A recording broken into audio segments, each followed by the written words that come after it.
When you want the power and polish of a flagship phone, but you don't want to pay a flagship price, what's the next thing you buy? Well, you could buy a solid mid-range phone, or you can buy a flagship, last year's flagship, or in my case, one from the year before that. This is my 2020 unboxing of 2018's LG V40 ThinQ.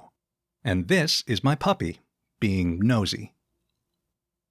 So you're going to notice one thing. My background is all kinds of trash right now. That's because my fiancée is working from home, and my usual unboxing table is now her office. So as I was saying, the LG V40 ThinQ.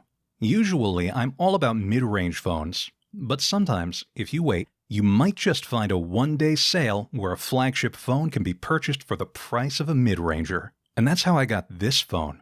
I really wanted the LG V40 when it released in fall of 2018. It only took until the middle of 2020 for me to actually buy one, but I'm super excited to take it out of the box. So you've got this nice black box. Gray text, title on the front, just so there's no doubt it is compatible with this virtual assistant. And you've got a bunch of stuff printed on the bottom. The back tells you what comes in the box, and it says there's a headset in there. Audio was a big selling point for this phone. Not only does the V40 have a standard headphone jack, but it also has an audio DAC. The V40's 5 cameras were probably an even bigger selling point, but more on those later. So let's grab the unboxingist knife and hack through this tape. So the box is ready to open. But before I can actually do that, my puppy comes over to investigate what's going on, because she also likes phones, and boxes, and sunglasses, and anything else she can take and run away with. But she's a little camera shy. Back to the phone. The box slides open easily, and beneath this fancy black LG cloth, we have the phone itself. Look at these features. 5 cameras, awesome audio, a 6.4-inch OLED display, and your dedicated assistant key, all powered by Qualcomm's Snapdragon, the most tech-relevant of all current Dragons. Next, we have documentation about LG's second-year promise, a free second year of limited warranty coverage just for registering your phone. That's pretty awesome, LG. So I did have a fan running behind me when I filmed this, because it was hot outside. That will become mildly relevant in a moment. So inside the box-like box, there's a box-like envelope filled with some documentation, including your product safety and warranty information. Oh my gosh, the fan. Okay, we have your quick start guide for the LG V40 ThinQ, and finally, the ubiquitous SIM ejector tool, which reminds me of the pendulum of the grandfather clock my friend bought at a state fair and then could not fit in his studio apartment. Next up, we've got the earbuds, in a box all their own, then in a bag all their own, inside of which is yet another little bag with some extra earpieces. The headset itself has pretty nice build quality. The cable has this cool texture, we've got some controls, and the earbuds themselves. Nice. We've got an included fast charger, a USB Type-C cable for the fast charger, and an empty box and an empty tray. So finally, with all the other packaging out of the way, I can take the phone out of its packaging.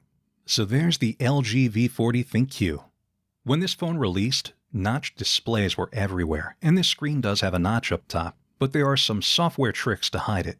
Personally, I don't mind the notch. In this case, it houses the dual front-facing selfie cameras.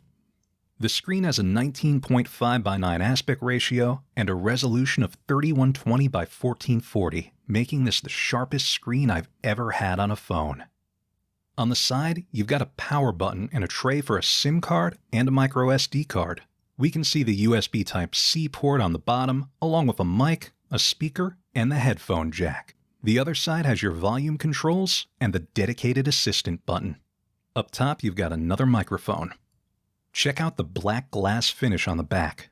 On top, you've got your 3 main cameras, standard wide angle and telephoto.